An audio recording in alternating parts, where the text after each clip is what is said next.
tardes. Hoy es 3 de febrero de 2018 y TLV1, Toda la Verdad Primero, se encuentra en España y en la ciudad de Madrid. En el día de hoy, Rafael Palacios, Rafa Pal, escritor, periodista y analista de la realidad, nos va a presentar su último libro, El sentido de la historia, camino de liberación del ser humano. Para Rafael Palacios, el concepto general y común de la historia condiciona tanto la visión de la realidad como la acción del pensamiento político. Por eso nos va a hablar de las diferentes trampas de la historia oficial, nos va a revelar informaciones ocultas, datos curiosos y también va a hablarnos sobre el importante rol del cine y de la televisión para influir en la deformación de nuestro concepto de la historia y de nuestra visión de la realidad. En instantes, Rafael Palacios, Rafa Pal. 3 de febrero de 2018, TLV1 se encuentra nuevamente en la ciudad de Madrid. En esta oportunidad tenemos el agrado de volver a entrevistar nuevamente a Rafael Palacios, Rafa Pal. Gracias, Rafa, por recibir nuevamente a TLV1. Pues un placer estar aquí de nuevo y para hablar de las últimas cosas que he hecho. Bueno, Rafa, volvemos a presentarte como corresponde, mínimamente. Rafael Palacios, Rafa Pal, periodista, escritor, analista de la realidad y, por qué no, también de la historia. Tal cual nos hablaras en tu libro, cómo nos robaron la salud, el dinero, el amor y el tiempo. Y ahora tenemos derecho a presentarte, si se quiere, exclusivamente como un analista de la historia, ya que nos vas a mostrar y nos vas a explicar tu nuevo libro, El sentido de la historia. Nos hablas de Orwell, nada menos que de George Orwell, y de algunas de sus palabras en relación a este tema del pasado y del futuro y de la manipulación encubierta permanente de la historia a través de los medios, de la cultura. Y Orwell nos dice que quien controla el pasado controla el futuro. Y esto a mí me remite también a una frase del Evangelio que dice: nada permanecerá oculto, todo será revelado. Y alguna vez escuché como una interpretación muy lúcida de esa frase, que era: eso que está en el Evangelio está hablando de este tiempo. O sea, ya sea por internet, por analistas lúcidos como Rafael Palacios, por todos los que colaboren, digamos, a levantar velos, nada permanecerá oculto, todo será revelado.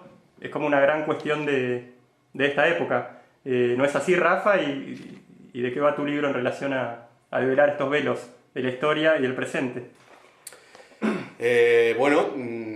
Mencionas este componente apocalíptico del tiempo que vivimos, y mucha gente pues se da cuenta que realmente estamos en un momento de la historia que finaliza la historia, en el sentido de que precisamente pues todo aquello que estaba oculto gracias a internet pues ha salido a la luz.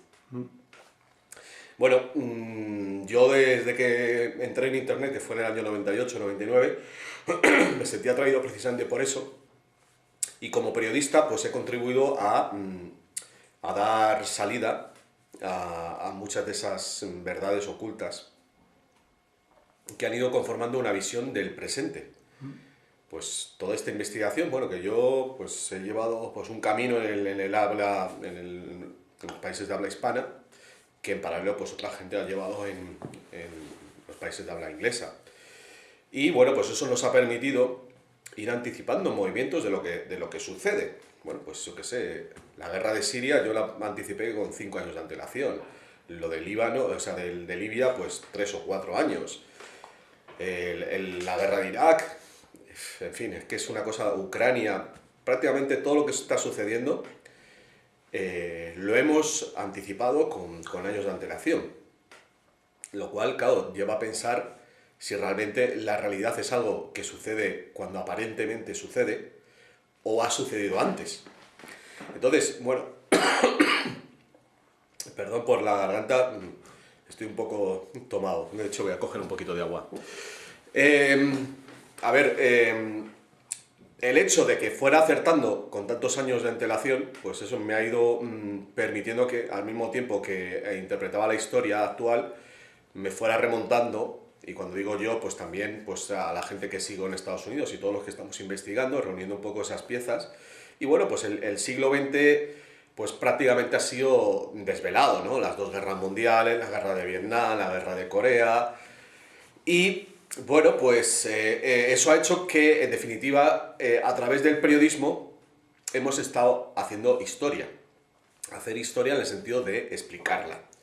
Entonces, en el año 2010 hice un primer intento, después de sacar el jaque mate con este libro, con cómo nos robaron la salud, el dinero, el amor y el tiempo, que lo que pretendí, y bueno, yo creo que conseguí, porque mucha gente se ha leído este libro por internet y en papel, es que era reunir todas esas conspiraciones en una sola, ¿no? Para que la gente se diera cuenta de que realmente no estaban separadas, sino que formaban parte de una realidad, ¿no? De hecho, el subtítulo de este libro es La conspiración de la historia, ya ni me acordaba.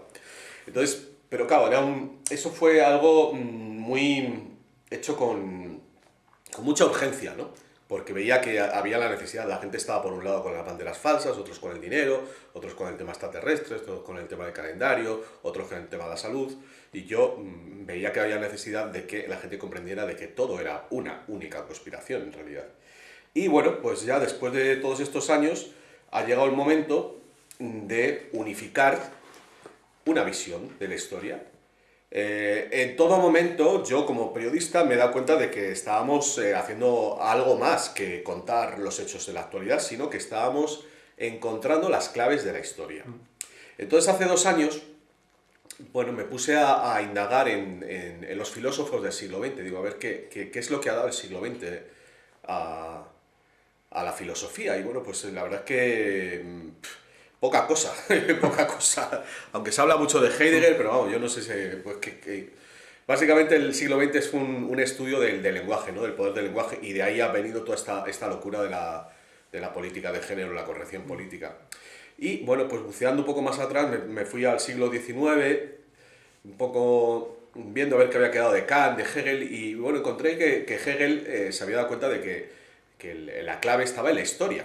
De hecho, él fue un historiador, filósofo. La filosofía y la historia real, pues es que, claro, ahora parecen que son disciplinas diferentes, pero en realidad todo está unido, claro.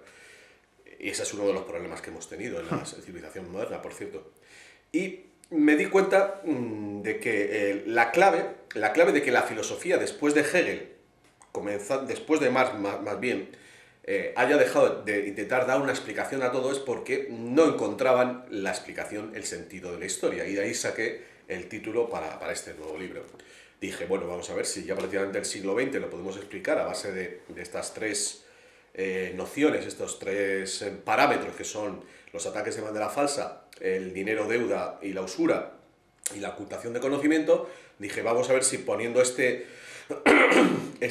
marca, este modelo, puedo explicar desde la Revolución Francesa, que bueno, me parecía un periodo pues abordable para no hacer un libro muy grande, ¿no?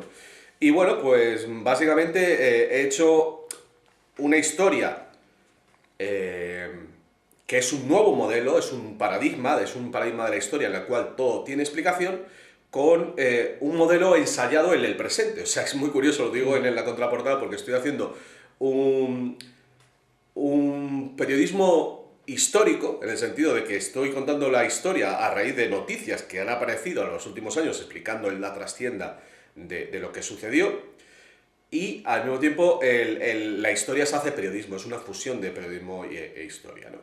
Y bueno, pues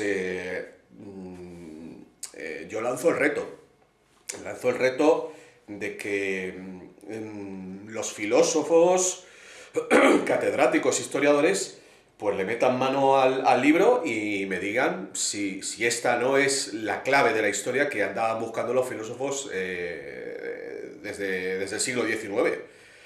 Y bueno, pues desde luego una nueva visión, porque claro, no es que es una cuestión de ponerse a hacer historia para, yo qué sé, digo, qué listo soy, ¿no? El meollo del asunto, que Hegel sabía, y yo creo que el otro día lo dijo Pablo Iglesias o Monedero, un político español, es que las ideas políticas, y esto es lo fundamental, son un apéndice, son una consecuencia de la visión de la historia. Y esto hace falta explicarlo un poco. ¿Por qué? ¿Por qué esta frase tan rimbombante que acabo de decir? Pues porque, evidentemente, cuando Macri o Pablo Iglesias o Hillary Clinton o cualquier político analiza la realidad de cómo se pueden resolver los problemas, analiza los problemas porque tienen un origen y porque ese origen tiene una explicación. Tiene la explicación que el paradigma en cada momento, en el momento actual, por ejemplo, pues dice que ahora, pues básicamente el paradigma está diciendo que el problema del ser humano es que el hombre ha maltratado a la mujer. O sea, hoy en día estamos jugando con un paradigma que evidentemente ni se ha planteado ni se ha discutido, pero básicamente se ha llegado a asimilar esta locura, locura demencial de que la historia es una batalla del patriarcado frente al matriarcado. Si queréis luego puedo entrar ahí porque es uno de los temas que mejor domino. Pero con esto digo que la locura, la demencia, porque realmente es un estado de mente en el que estamos viviendo hoy en día, de que no se sabe cómo abordar ningún problema, procede de que no se entiende la historia. Y esta visión que estoy ofreciendo yo da una explicación total, completa, que vale para la salud, que vale para la educación, que explica el problema de la cultura, que explica la salud mental, que explica, por supuesto, la guerra, que explica la crisis, que explica todo. ¿Por qué? Bueno, pues porque en base a esos 3 parámetros que he comentado antes, usura, ocultación de conocimiento y banderas falsas, aparece una historia oculta de cómo ha habido un poder oculto que ha estado manipulando a la humanidad y ha estado generando los problemas. Y el asunto, que bueno, es uno de los muchos temas que despliega el libro, que yo creo que bueno, pues, implica otra visión, es que los filósofos no han podido darse cuenta de esto porque ellos eran parte del problema, porque esos filósofos estaban pagados por el propio poder y estaban paniaguados por ese propio poder en las universidades, aunque el otro día, curiosamente, alguien me dijo que en historia, fíjate, eso es una cosa que desconocía, hay una corriente de historiadores que hablan de la teoría del complot. O sea, que esto, qué cosa me sorprendió. Porque hay que decir que hay cosas que yo creo que creía haber descubierto, pero realmente estaban ya ahí desde hace mucho tiempo, comenzando por el tema del dinero-deuda, que bueno, pues hace poco un amigo me prestó un libro de Bochaca y ya él estaba contándolo en el año 74. O sea que no es cuestión tanto de descubrir cosas, que puede, sino de colocar elementos, conocimientos que estaban dispersos y volverlos a traer y hacer el puzzle y ver si eso funciona. Eso es lo que estoy planteando con el sentido de la historia. Vamos a ver, yo propongo este puzzle, ahora decidme vosotros si esto encaja o no encaja. Ahora, Rafa, viste que a veces es como muy claro definir las cosas confrontando lo que está bien con lo que está mal, lo que es con lo que no es. Entonces, simplificando un poco tu propia definición de historia, ¿cómo la confrontarías con el concepto general de historia? A ver, la historia que nos han contado, yo lo comparo con la que yo estudié en el instituto, por ejemplo. La historia que nos cuentan es una sucesión de hechos, bueno, pues yo qué sé, la guerra de los 30 años, el Renacimiento, el comienzo de la Revolución Industrial, el feudalismo. Hay una serie de hechos aparentemente desconectados, porque, por ejemplo, pues yo qué sé, se pasa del Renacimiento a pues este momento de expansión del conocimiento, el comienzo del liberalismo, y a uno le crea la sensación de que, por lo menos cuando uno estudia historia en el instituto, en el colegio, que son hechos separados, que las guerras aparecen de repente sin una explicación. Por ejemplo, yo creo que todo el mundo tiene la sensación de que la Edad Media acaba un día y empieza otro periodo de la historia, ¿no? Como si, yo qué sé. Lo que hay que o sea, todo el mundo tiene que tener en cuenta que esos nombres los pusieron en un momento determinado, precisamente en la Revolución Francesa, y se nos han quedado clavados en el sentido de que hay una edad antigua y una edad moderna. En fin, son conceptos. Son conceptos que se han creado, se nos han inculcado, pero no explican la pregunta básica. La pregunta básica es por qué no hemos dejado de tener guerras cuando nadie quiere ir a la guerra. ¿Por qué el ser humano no ha acabado con los problemas básicos de su salud? ¿Por qué no puede llegar a la ancianidad sin estar preocupados de si va a obtener dinero para comer? O sea, hay unas nociones básicas que se han dejado de intentar entender. Y lo que yo explico en este libro es que el problema es que la modernidad ha ido muy deprisa. Desde la Revolución Francesa se han sucedido una serie de cambios que, bueno, que nos tocan a todos en cuanto somos hijos, nietos de unas personas que tuvieron que ir al campo, a la ciudad. Y bueno, yo creo que ha llegado el momento, y si he escrito este libro seguramente es porque, bueno, gracias a Internet, pues he podido tener esa visión global, como digo, para pararme y contemplarlo, ¿no? Y entonces esa historia, que son meramente hechos inconexos, pero sobre todo sin explicación, porque no tienen explicación, el por qué la guerra a los 30 años, por qué nos hemos pasado en Europa tantos años en guerra, más que aparentemente unas cuestiones dinásticas, pues, aunque no toco ese espacio de tiempo, pero yo lo que estoy proponiendo es que cualquier periodo de la historia se va a explicar de la misma manera. Y la visión de la historia que estoy proponiendo es una historia que todo tiene sentido. Y la palabra sentido en castellano tiene varios significados, y por eso me gustó mucho, bueno, pues como título. El sentido es el significado, implica los porqués, pero también implica una dirección. O sea, la humanidad ahora mismo no sabe por dónde ir porque no, ha perdido el sentido. El sentido también es la cordura. y el sentido es aquello que o sea, es el participio de sentir. O sea, hay muchas nociones ahí dentro del sentido de la historia que, bueno, pues yo aspiro, y bueno, pues yo sé que a mucha gente le sienta mal cuando digo estas cosas tan rimbombantes, pero aspiro a que este libro genere un cambio de mentalidad entre los historiadores, y que, bueno, que en lugar de ser personas que se dedican a recopilar datos, ¿no?, y a colocarlos cronológicamente, pues aspiren a encontrar ese sentido, porque ese era el objetivo de la historia. Cuando Tucídides y los primeros historiadores griegos se ponen a hacer historia, pues lo que querían era, me imagino, que con los que le siguieran, los seres humanos que vinieran después, tuvieran una comprensión de la historia. Y si la historia no se dedica a intentar comprender el ser humano, pues prácticamente no es tal. Rafa, empezaste nombrando a Hegel, que Hegel es un poco el filósofo sobre el cual nos dicen explica todo a partir de tesis, antítesis y síntesis. ¿Esa es una buena comprensión de Hegel o es una caricatura? Y después viene Marx y hace un Hegel a su propio gusto, hablando de... Bueno, Hegel fue un gran filósofo porque se planteó todo. Se planteó el arte, se planteó la cultura, se planteó el Estado. Pero sí es verdad que se le ha dado más importancia a Hegel por sus hijos, por Marx sobre todo, que por él mismo, ¿no? Yo creo que sí, es su planteamiento, digamos, maquiavélico, ¿no? De cómo se generan los cambios, que en realidad pues yo creo que es una actualización de Maquiavelo, pues ha hecho que nosotros la gente del siglo XXI pues lo veamos con bastante negatividad, ¿no? ¿Pero por culpa de Marx o por culpa de...? Por culpa de Marx, por culpa de Marx, Sí. de cómo... A ver, este es uno de los aspectos centrales, o sea, siempre que ha habido un pensador o una corriente interesante, han llegado los malos, los manipuladores, para tomarla y redactarla. Este es uno de los puntos centrales que yo voy explicando a lo largo del libro, básicamente a la luz de los hechos.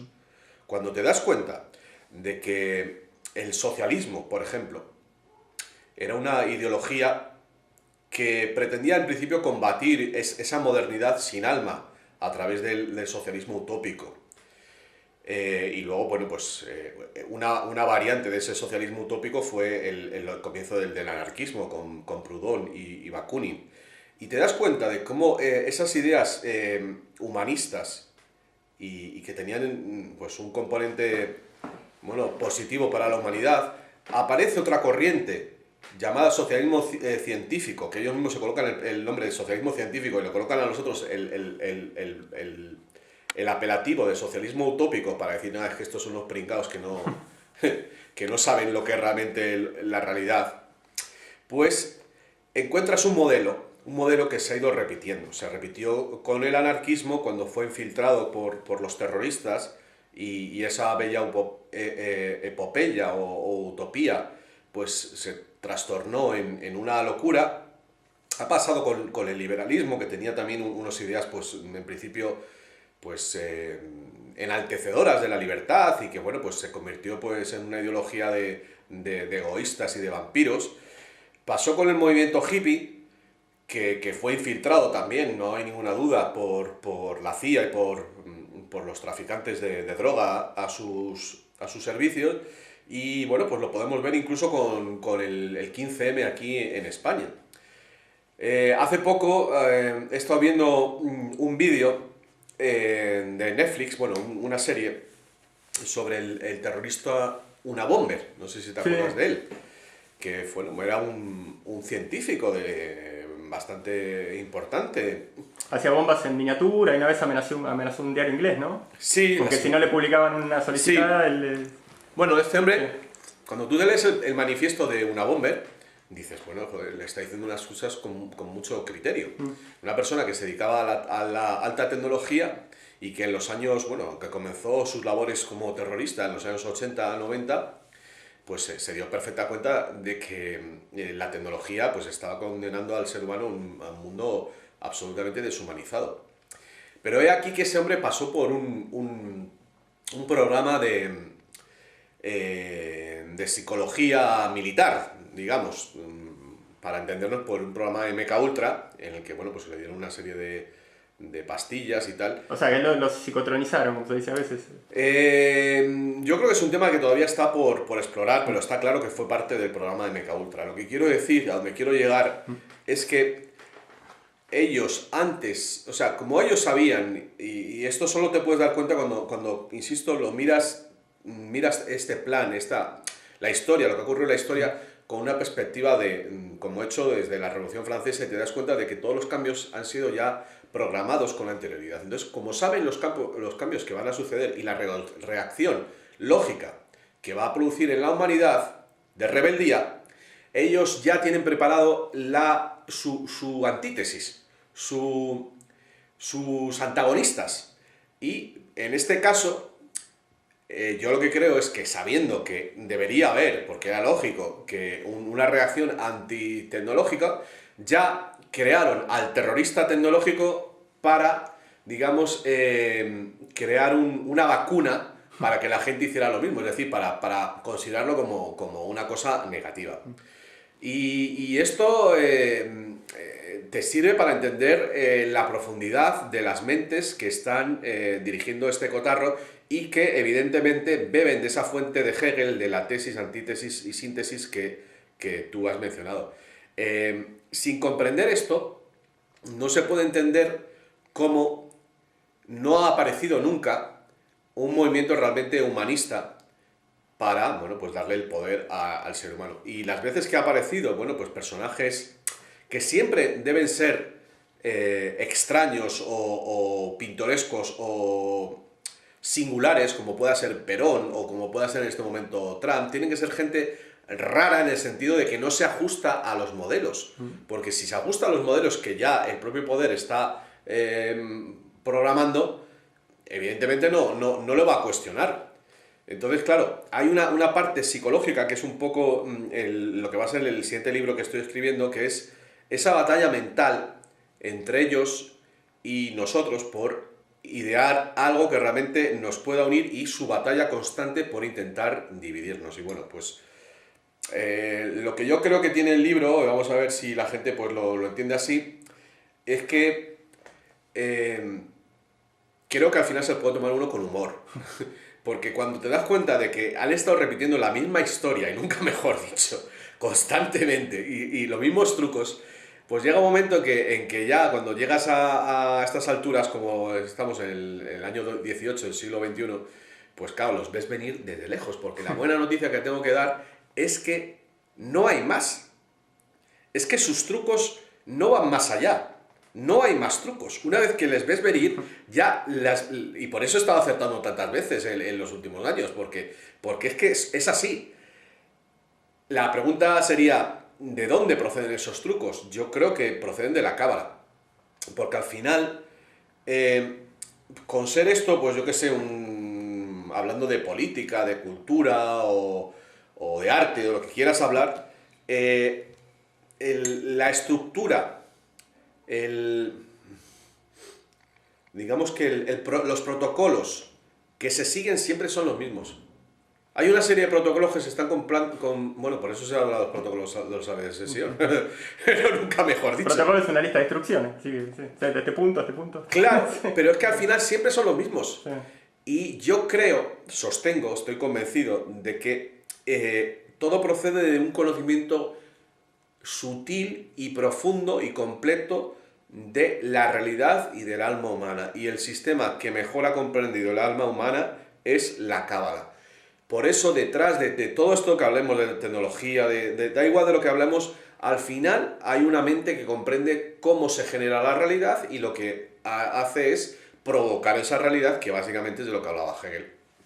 Que Hegel conociera, aparte de mucha política y que fuera una persona inteligente, estos sistemas espirituales es la duda que yo tengo, y yo estoy casi convencido de que lo conocía.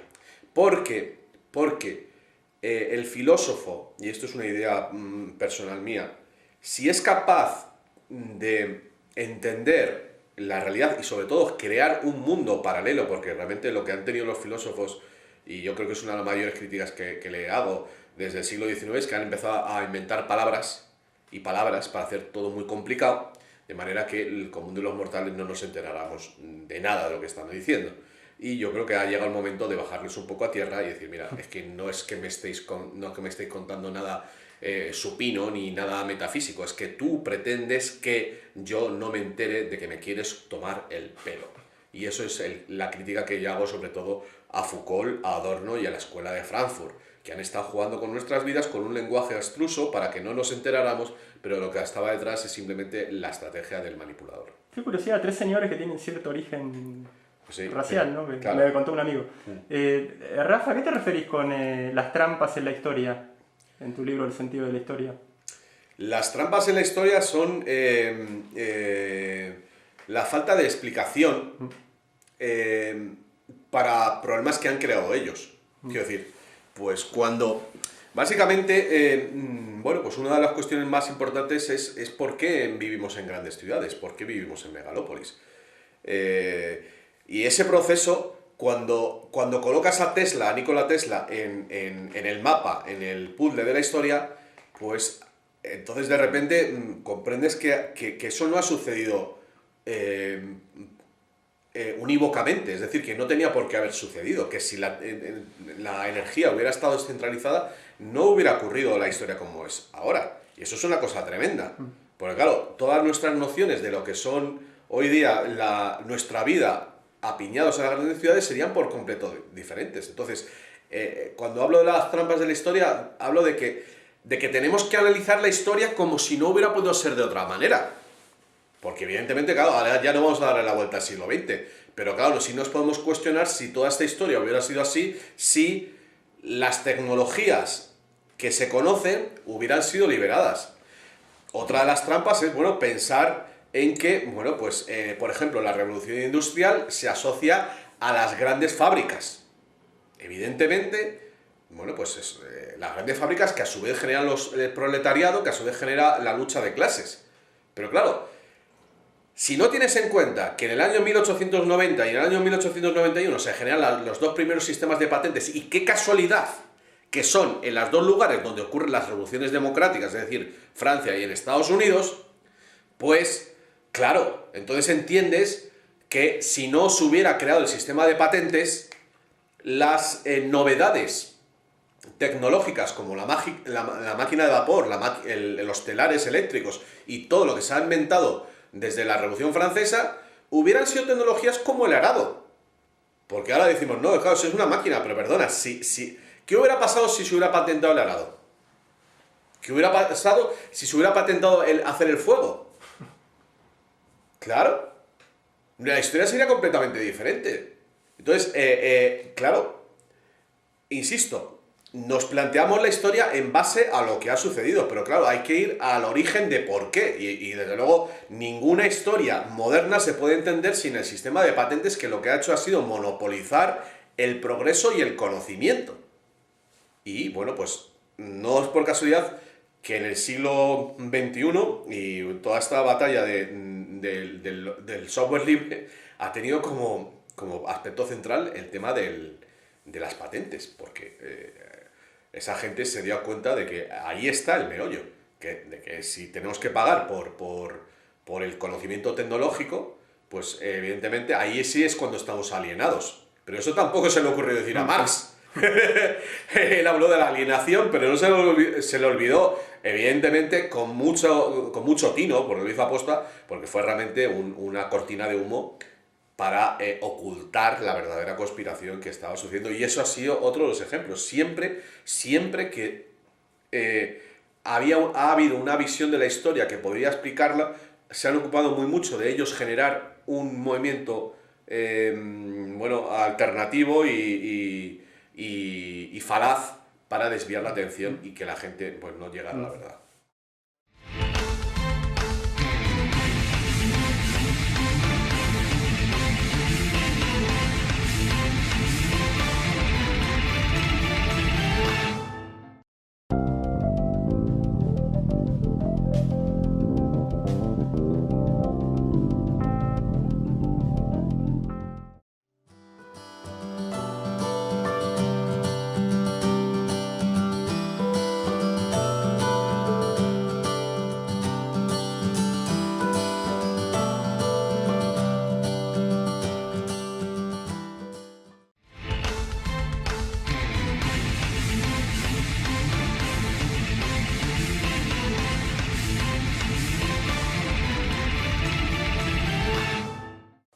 Entonces podríamos decir que cada vez que el poder, por llamarlo de alguna forma, nos retasea una tecnología libre, al mismo tiempo está haciendo algo tan profundo como bloquear el desenvolvimiento de una línea de tiempo o de una línea de civilización que, por decirlo de alguna forma, en general sería el paraíso.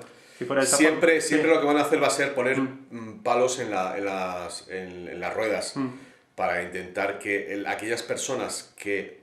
Y bueno, la prueba la tienes con el movimiento conspiranoico, que bueno, pues desde su propio nacimiento siempre ha estado plagado de trolls, plagado de infiltrados, plagado de gente que lo que hace es plagiar y desviar la atención de lo verdaderamente importante.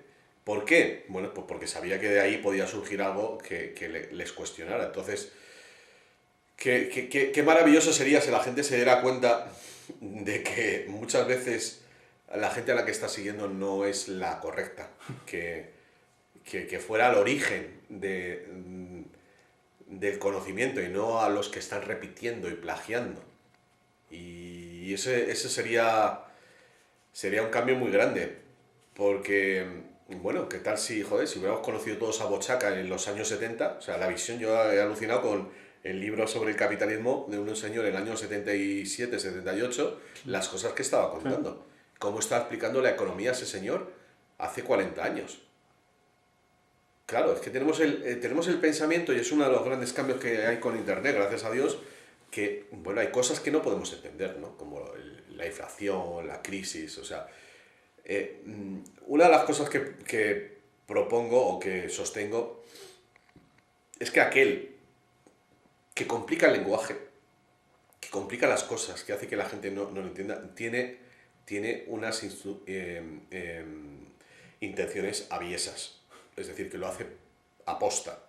Y el hecho de que el sistema esté y haya dado cobertura o haya dado fama a pensadores que se les entiende fatal, porque se les entiende fatal a Adorno, a Foucault y a la mayor parte de los filósofos modernos, es precisamente porque la gente, o sea, no quieren que la gente descubra que muchas veces en la sencillez están, digamos, los análisis más certeros.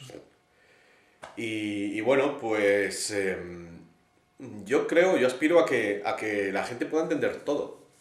Yo no sé, es una de las cosas que he intentado con el libro, que realmente es el más ambicioso de todos los que he hecho, y el que, bueno, pues aunque he quitado cosas para que hacerlo más llevadero, porque mi intención es que se lo pueda leer cualquier persona. Claro. O sea, es un libro Y aquí, bueno, pues voy a decir cosas que está muy mal decirlas, pero realmente es la primera vez que hay un nuevo paradigma que le llega a la gente normal.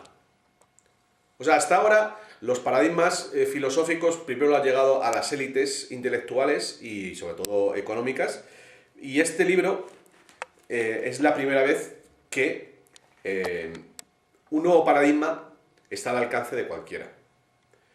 Ahora bien, ahora tengo que, bueno, pues habrá que ver, aunque se lo está leyendo gente muy normal y dice que lo está entendiendo, y bueno, pues eso para mí sería el mejor triunfo, porque realmente he bajado una serie de informaciones, bueno, que son densas, ¿no? Entender a Freud, bueno, mira, el otro día me ha escrito un psicólogo felicitándome porque dice, mira, pues he llegado a entender a Freud, o sea, que no se lo había planteado, porque hay cosas que a uno le echa para atrás, ¿no? Porque por el lenguaje, sobre todo. Y bueno, conseguir que la gente comprenda, por ejemplo, a un personaje como Freud, que es fundamental para entender todo lo que está sucediendo ahora mismo. O sea, es que toda la política de género y no se puede entender sin saber quién fue Freud. Y bueno, pues es otro de los elementos que yo quiero destacar, ¿no? Como un señor que ha sido, bueno, despreciado por los psicólogos, por los psiquiatras, que desde un primer momento, pues han dicho que no tenía ni pies ni cabeza lo que decía, ha acabado imponiéndose como una ideología de Estado. Es que esto es muy grave. O sea, un señor que ni en psicología ni en psiquiatría nadie les puede ni ver, sus ideas han acabado siendo la ideología de los estados modernos del siglo XXI en todo el mundo. Y están haciendo que a los niños les emasculen, les quiten su sexualidad. O sea, son cosas para planteárselas de arriba abajo, ¿no? Y claro, el problema es que la gente no tiene argumentos para desmontarlo, porque ni siquiera conoce su lenguaje. Y bueno, pues yo he intentado de traérselo a todo el mundo.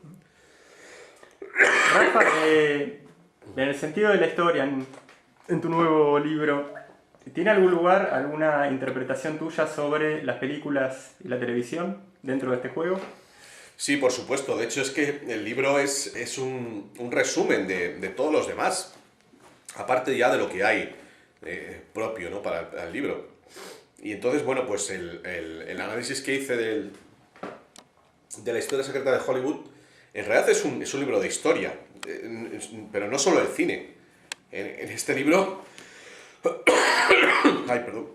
Me estaba planteando, voy a comer un caramelito, que lo tengo por aquí. Sí, no, espera, mientras hablo, que así estoy más tranquilito.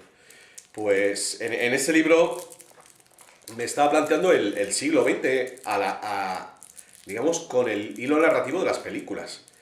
Y bueno, no sé si alguien lo habrá percibido, ¿no? Pero realmente el siglo XX se entiende perfectamente a la luz de las películas. Y siguiendo los argumentos de las tendencias de las películas se entiende el siglo XX. Entonces, en este libro sobre la historia, otra de las líneas argumentales que tiene es seguir el hilo de cómo las tendencias artísticas, y ahí ya se incluye el cine desde comienzos del siglo XX, van prefigurando lo que va a suceder. O sea, hay una comunicación, y esto es ya algo bastante profundo para los filósofos y los psicólogos. Yo creo que aquí estoy abriendo una vía que algún día pues harán tesis doctorales sobre esto. Cómo las corrientes artísticas pues el futurismo, el surrealismo, el dadaísmo, por cierto, hijas de Freud, la mayoría, van prefigurando el arte de Hollywood, el cine, y a su vez van cambiando a la psicología humana. Entonces, esta es otra vía que tampoco, que yo sepa, nadie la ha explorado, pero darse cuenta de cómo, por no hablar, por supuesto, de las corrientes literarias, de cómo todas las corrientes, que evidentemente tienen padres y hay gente que está detrás para promocionarlas, están generando un tipo de comportamiento humano que a su vez pues, es muy útil para el pensamiento político, para, bueno, acostumbrarles a las nuevas políticas. Y esto, bueno, esto daría para hablar, pero largo y tendido, porque como digo, es una nueva visión de la historia. Mira, para ponerte un ejemplo de esto que estamos hablando, de cómo esta visión, cruzando datos de esta época bueno, del siglo XXI, en base a cosas a informaciones que habían quedado olvidadas, hay un aspecto muy importante que es todo el proceso de cómo Estados Unidos se convirtió en una corporación privada. Y esto es un asunto que sucede, pues mira, cuando estaba Marx en su apogeo, precisamente, con la nacionalización de la emisión de la moneda en Estados Unidos, años 60 del siglo XIX, más o menos, la guerra civil norteamericana y el asesinato de Lincoln. Si tú colocas esos asuntos en relación con la creación de la corporación de los United States of America y incluyes ahí o lo correlacionas con las matanzas de los indios, las matanzas de los Sioux y tal, mientras iban, lo que se llamó la conquista del oeste, te das cuenta de que eso sucedió gracias a que hubo un golpe de Estado en Estados Unidos, que eso no hubiera ocurrido si la Constitución norteamericana original se hubiera mantenido en pie. Pero curiosamente, y ahí pues entronco con lo que me habías preguntado, bueno, hay gente que lo sabe, otra que no, porque bueno, hay cosas que comento aquí que no es que sean novedosas, sino que lo novedoso es traerlo a esta esfera. Mucha gente no sabe que cuando acabó la conquista del oeste, Buffalo Bill hizo un parque de atracciones. Sí. Hizo un parque de atracciones que se llama Far West, Salvaje Oeste. Y ahí colocó a los indios, a toro sentado, a los jefes indios, los colocó en este parque temático, que incluso los llevó a Inglaterra. Y eso, hay imágenes. Era básicamente como los parques de atracciones, como por aventura. Eso, el iniciador fue Buffalo Bill, bueno, y los que estuvieran detrás, porque no creo que a Buffalo Bill se le ocurriera. Eso sería el origen de las películas del oeste. Las películas del oeste, que ya pues nacerían un poquito después, 10 o 15 años después, tuvieron su origen en este parque temático Far West, que se llamaba igual, hecho por Buffalo Bill. Pero es que incluso las revistas, los libros de aquella época, que eran unas novelitas que llamaban Pulp Fiction, hablando de la conquista al oeste, también influyeron en que la gente se fue al oeste. Hay un tipo que se llama Ted Carson, que estaba representado en unas novelitas. Y un día, él, que en realidad es que es alucinante, porque es una mezcla de realidad y ficción, pero para que hacernos una idea, el explorador Ted Carson, que era contemporáneo de Buffalo Bill, había unas novelitas que hablaban de su vida. Bueno, pues una vez tuvo él que ir a rescatar a unas mujeres que habían sido secuestradas por los indios y una de ellas estaba leyendo una novelita suya. Es decir, que se había ido al oeste programado de alguna manera por las novelitas, de tal manera que te das cuenta de cómo la ficción está confirmando la realidad. Por supuesto, pues todo, digamos, el sistema de estrellas que hoy día pues se está desmoronando con todo este tema de los abusos sexuales y de las violaciones, cosa que ya conté en la historia secreta de Hollywood y antes lo había contado en el libro Hollywood Babylon. Pues está generando nuestros deseos, digamos que nuestra demencia, porque realmente es una cuestión de mente, intentar emular a estas supuestas estrellas que realmente son esclavos y que gracias a Dios pues hoy ya se está sabiendo. Entonces, el poder sobre la cultura, en definitiva, y Hegel también se dio cuenta de ello, es porque Hegel dijo cosas finas, es, digamos, el poder más sutil que tiene el poder, valga la redundancia. Y los marxistas siempre lo han sabido. Los marxistas han sabido que desde el poder, desde la cultura, se domina todo lo demás. Por eso se fueron la izquierda freudiana, la escuela de Frankfurt se fue a Estados Unidos en los años 30, pues para configurar la historia moderna, que es una historia, bueno, pues muy influida por por las ideas de Freud llevadas a sus últimas consecuencias. Y bueno, pues son cosas que hace falta que la gente las reconozca, porque ningún pensamiento político que no tenga en cuenta todas estas batallas puede tener ninguna finalidad y ningún objetivo. ¿Por qué destacás el año 1973? Bueno, pues porque me he dado cuenta de que es el año clave. Es un año clave para explicar el mundo en que vivimos actualmente. El tema del dinero es fundamental, digamos, el patrón, el estándar con el que se funcionan las finanzas y bueno, en los intercambios mundiales. Y ese año 73 en el cual se da golpe de Estado y se coloca el petrodólar como moneda mundial, pues me he dado cuenta que explica prácticamente todo, porque la subida de los precios, de la carestía de la vivienda,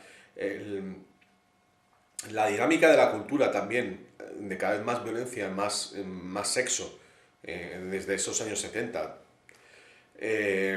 El poder de la tecnología, porque en ese año 73 comienza la informatización de la banca, el terrorismo, todo tiene que ver con ese golpe de Estado que lo que hizo fue imponernos un patrón sin un valor intrínseco, ¿no? Un valor como el del petrodólar. Y bueno, pues hay muchas más cosas más. Por ejemplo, fue el año en el que la homosexualidad fue derogada como una enfermedad psicológica. Y claro, el hecho de que tantas cosas sucedan en el mismo año, bueno, pues yo lo propongo, cada uno podrá pensarlo si es casualidad o no, pero desde luego a mí me parece que fue el año en el cual ya este poder sionista tomó el control y entonces, bueno, pues sabía que, bueno, ya lo había dicho Meyer Rothschild, que una vez que tuviéramos el control del dinero ya no importaría quién hiciera las leyes. Bueno, pues esta es la viva prueba y yo creo que ese año se ha de estudiar como el detonante de todo lo que ha venido después. Dentro de los datos curiosos de tu libro, ¿cuál nos podrías revelar? Bueno, he contado esto de... Hay muchísimos datos, muchísimos... a mí lo que más me interesa es que la gente se dé cuenta de cómo he llegado yo a esa conclusión. Porque realmente es un método. He contado, bueno, pues el tema de Buffalo Bill y de la matanza de los indios, cómo se entiende de otra manera. Y bueno, pues otro de los asuntos interesantes, y nuevamente estamos hablando todo el rato de una interrelación entre la ficción y la realidad, pues es el asunto de Bonnie and Clyde, de estos asaltadores de bancos tan estilosos, tan cool. Ella tan bonita en la película con Faye Dunaway, pero que es muy real, porque ella, la verdadera Clyde era muy elegante. Pues es muy curioso, claro, una vez más tiro un poco de la historia secreta de Hollywood, pero luego he reunido más datos, ¿no? Y aquí me di cuenta de que Bonnie and Clyde estaban influidos por las películas que habían visto. Ahora se me olvida de la cabeza. James Cagney y Edward G. Robinson. Esas películas de mafiosos crean a los personajes Bonnie and Clyde. Ellos quieren imitar al mundo del cine. Muchas gracias. Pero claro, hay otro elemento muy interesante, que es, que bueno, todo el mundo que haya visto la película se acordará. El hecho de que tenían un coche más potente que el FBI. Siempre se escapaban porque habían robado un coche que era más potente, lo cual a mí me sorprendía mucho, ¿no? Digo, ¿cómo será posible que unos ladrones tengan un coche más rápido que la policía? Entonces todos estos documentales que estuve viendo, que me he visto muchísimos de historia, buenísimos, pero buenísimos, lo que pasa es que yo, encontrando otros elementos, pues encontré la clave de Bonnie and Clyde. Básicamente Bonnie and Clyde son unos ladrones que están, pues ya no me acuerdo, pero meses saliendo los periódicos y que nadie conseguía, no conseguían, un poco como los terroristas, ¿no? Que nunca consiguen, o los violadores y tal, nunca consiguen detenerlos. Pero el asunto es, la clave está en que Bonnie and Clyde pasaban de un estado a otro y ahí la jurisdicción federal no les tocaba. ¿Qué ocurrió? Que la manera como consiguieron a Bonnie and Clyde cogerlos fue declarar que el FBI tenía potestad, el FBI que llevaba muy pocos años, todavía llevaba 20 años o menos, tenía potestad para actuar en todo el territorio norteamericano. Es decir, que las subidas de Bonnie and Clyde, propagadas por la prensa, generaron un clima de alarma social, y eso es lo importante, el clima de alarma social que configura o que prefigura las leyes, que invocó la necesidad de que el FBI tuviera un alcance más nacional. Ese es el origen del tema de Bonnie and Clyde. Muy interesante también, por ejemplo, la matanza del día de San Valentín, que fue en el año 29, si mal no lo recuerdo, y que generó, pues imagínate, fue una barbaridad. Todo ese tipo de asuntos luctuosos, y digo, esto es un modelo, Alcácer, por ejemplo, en España en 1992, generan un impacto en la psicología colectiva humana. Un impacto de no entenderlo. Otra vez, o sea, el problema del ser humano es cuando no entiende algo. Cuando ocurre una catástrofe tan grande, se daña el inconsciente colectivo, y la gente que entra en un estado de shock. Y ese estado de shock es muy útil para que se puedan desarrollar los acontecimientos que estos manipuladores tienen previstos. O sea, en resumidas cuentas, las catástrofes que siempre son provocadas, los grandes asesinatos, las olas de... Mira, ahora, por ejemplo, estamos viviendo... Os voy a anticipar algo, ¿veis? Porque esto es ciencia. Lo que estoy haciendo es ciencia y te sirve para entender la realidad. Yo creo que habréis oído... Estamos a 3 de febrero del 2018. En los últimos meses han aparecido unos cuantos casos en Bilbao de niños que están matando el otro día dos chavales de 14 años a una pareja de ancianos. Y están apareciendo unos cuantos casos muy raros. Y esto es muy extraño porque, claro, en el País Vasco, como ha estado el terrorismo etarra, pues prácticamente delincuencia común no ha habido. Bueno, de acuerdo a la teoría que estoy defendiendo, aquí está sucediendo algo. Aquí alguien está manipulando, está generando esta alarma colectiva con un fin que todavía se me escapa, pero lo que propongo es que hay que estar atentos porque, bueno, el sistema de la tesis, antítesis, síntesis funciona así. Cada vez que ocurre, bueno, una serie de... Yo ya digo que cuando ocurren 2 o 3 casos respecto a un tema y genera una tendencia, esperad porque hay algo que va a suceder. Y bueno, pues el estudio de la historia, y para eso sirve el estudio de la historia, te indica que es un modelo que funciona. Dentro de la visión de la historia que surge de tu libro, en el sentido de la historia, ¿cuál es el lugar que le das, el sitial que le das a Trump? Bueno, Trump es uno de esos acontecimientos imprevistos que, bueno, pues pueden suceder contrariamente a lo que está configurado. Trump es la consecuencia de todo el trabajo que venimos haciendo durante todos estos 2 años, bueno, en mi caso, en el área de Internet, y los que me han precedido décadas antes, pues lanzando estos mensajes al futuro para que entendiéramos realmente lo que ha sucedido.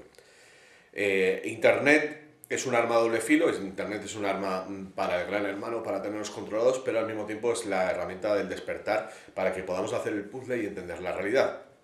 Y bueno, pues en los años que vengo siguiendo toda esta historia, sé que ha habido una conspiración positiva de gente que, bueno, pues que ha sabido todas estas cosas y, bueno, pues ha habido una línea cronológica que se han pasado estos secretos, pues al margen de la oficialidad, pero bueno, no han llegado a tener poder porque no podían conectar con nosotros, con la opinión pública. Entonces nosotros, los blogueros y los youtubers, estamos haciendo esa labor de generación de opinión pública que ha fructificado en el movimiento alrededor de Trump. Trump, curiosamente, es un personaje de la élite, pero es un personaje de la élite despierta.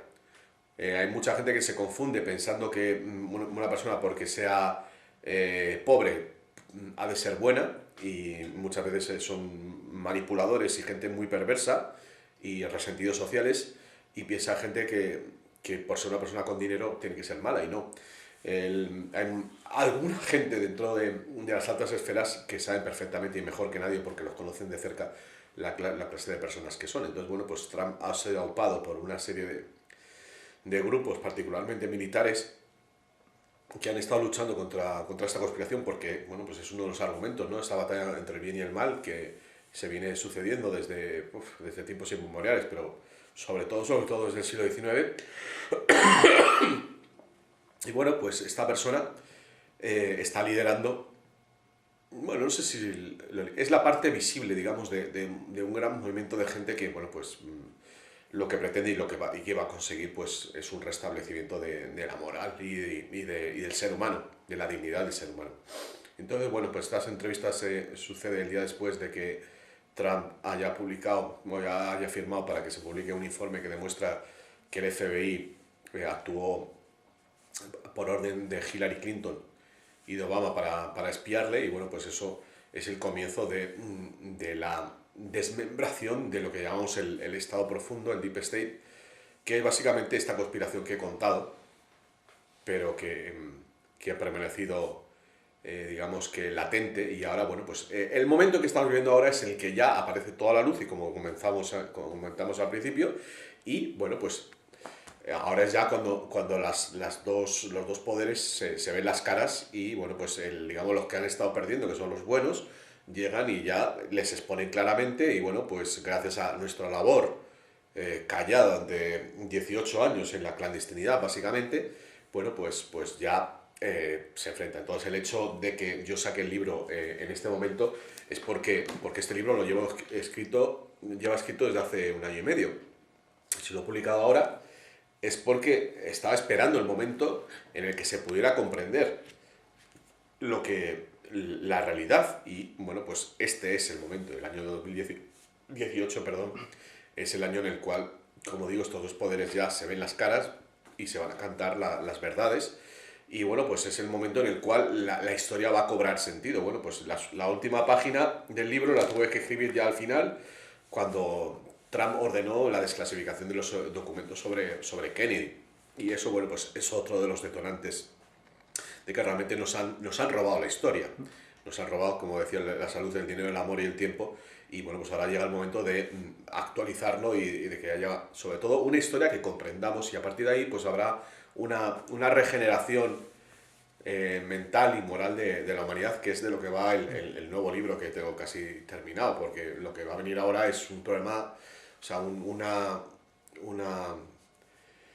una purificación, una catarsis tremenda, ¿no? Porque es tal la cantidad de mentiras que a la gente les han contado que, imagínate, pues se están imaginando que son mujeres cuando son hombres. O sea, hemos llegado a tal grado de degradación que, bueno, pues la verdad es que va a ser bastante divertido ver cómo se produce esa regeneración al grado de degeneración al que hemos llegado, ¿no? Al grado de penetración de los vampiros y los degenerados, incluso llegando a educar a los niños. Estamos hablando de cosas gravísimas que, bueno, pues lo bueno es que va a suceder, y va a suceder esa regeneración, y bueno, lo vamos a contemplar, y bueno, vamos a ver muchas cabezas caer en estos próximos años.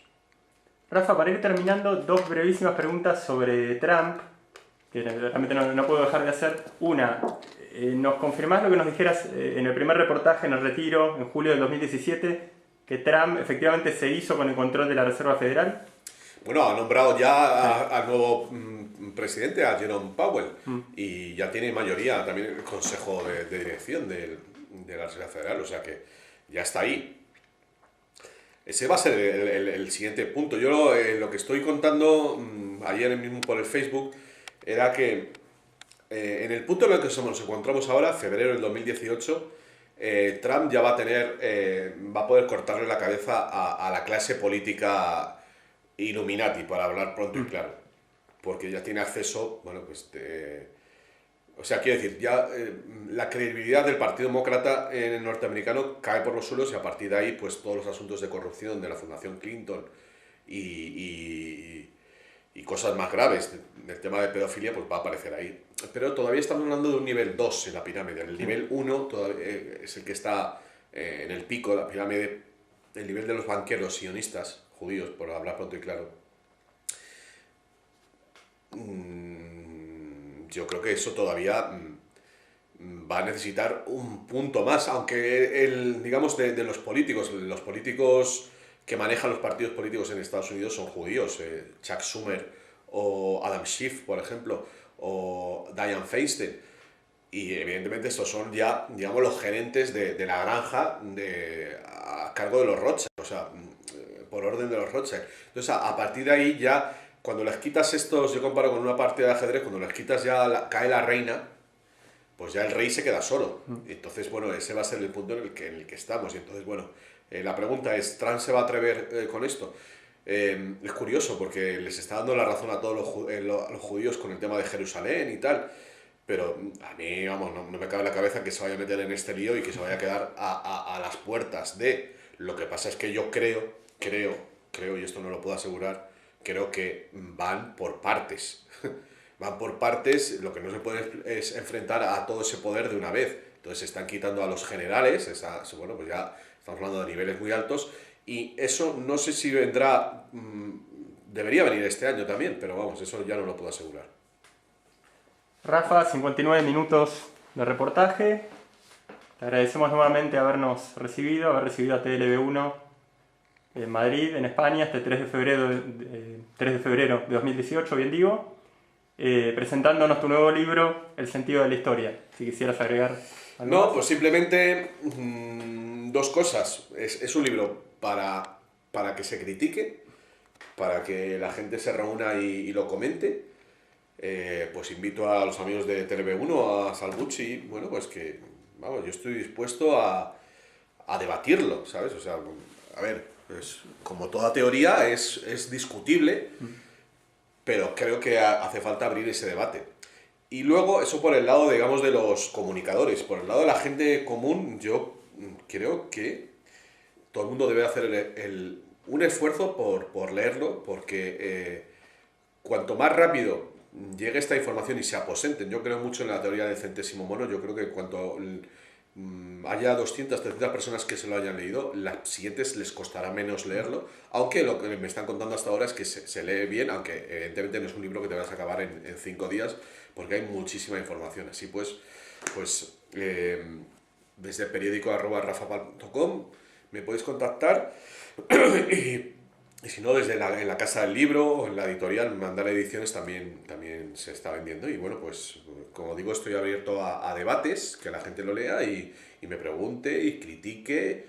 Y bueno, pues yo creo que hay muchas de las cuestiones de las que hablo en el libro que, bueno, en las cuales mucha gente estará de acuerdo, otras que no, pero hace falta plantearnos una historia del ser humano. Una historia del ser humano que nos dé sentido a nosotros y dejar ya de, bueno, seguir historias que realmente no tienen un objetivo, un sentido para nuestra vida. Gracias. Gracias a ti. Por medio de su último libro, El sentido de la historia, Rafael Palacios, acaba de demostrarnos, entre otras cosas, cómo la Revolución Francesa fue el principal punto de partida para la deformación persistente de la historia, seguido también de la mala interpretación y el uso distorsionado por parte del marxismo del pensamiento del gran filósofo alemán Friedrich Hegel y, por supuesto, de toda la serie de ocultamientos, trampas y desinformación a las que nos someten el periodismo, la cultura y los medios en la civilización tecnológica del día de hoy. En el día de mañana y también desde la ciudad de Madrid, Pilar Baselga recibirá nuevamente a TLB1, Toda la Verdad Primero, hablándonos en esta oportunidad del mundo de los museos bajo sospecha. Esto ha sido todo por hoy, gracias y hasta el próximo encuentro.